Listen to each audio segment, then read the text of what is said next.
Teasing what to expect for their developer conference, this time with their new UX.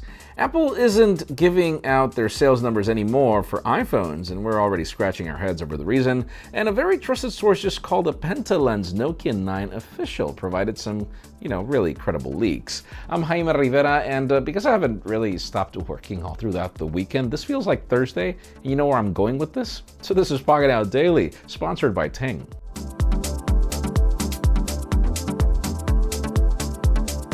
The official news today begin with deals. If you're in the market for iPads, I would highly recommend you visit either Costco or B&H. As in the case of Costco, the regular size 9.7-inch iPad, which is not a Pro or anything, is currently $350, which is pretty much $100 off. And then B&H has got other deals for the iPad as well. You can learn more in the description. Now let's talk about the Google Pixel Slate, as pre-orders have just begun with a launch coming very soon.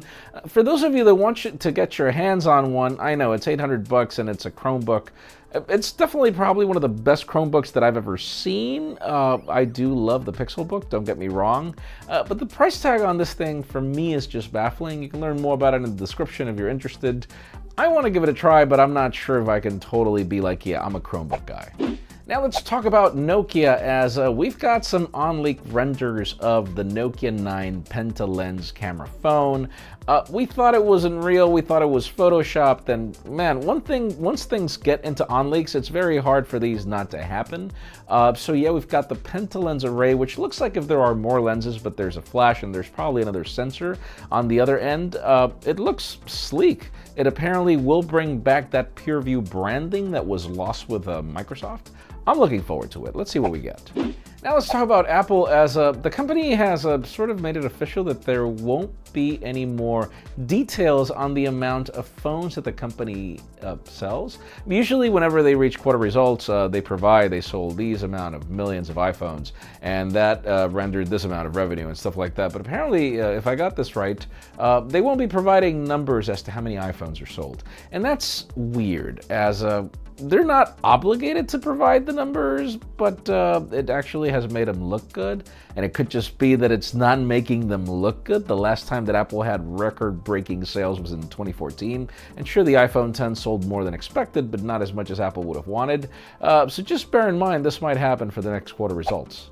And finally, the most interesting news today have to do with the Samsung Developer Conference that's about to happen, and the fact that the company continues teasing more. We saw the Samsung branding being folded, so yes, we have a foldable product. But then the other thing is that it seems that there will be a developer beta for Android 9 Pie that brings the whole new UX.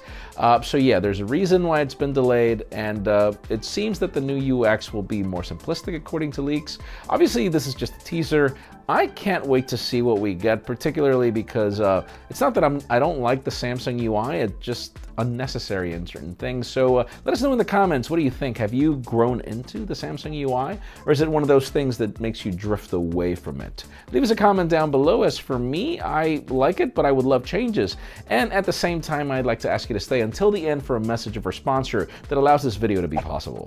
And before we end this video, let me tell you about our sponsor, Ting. Ting does mobile phone service differently. There are no startup fees, no contracts, no plans. Best of all, you only pay what you use. There's a full nationwide LTE coverage, and it works with old phones just as much as it works with new ones. Use code pocketnow.ting.com to try it out for free, whether that's $25 off your first bill or a new smartphone. Friends, again, if you want to get the news earlier, follow us on Pocketnow.com and subscribe to both our channels, English and Spanish, for more videos like this one. You can follow me on Twitter, Jaime_Rivera, on Instagram at Jaime Rivera. Please give this video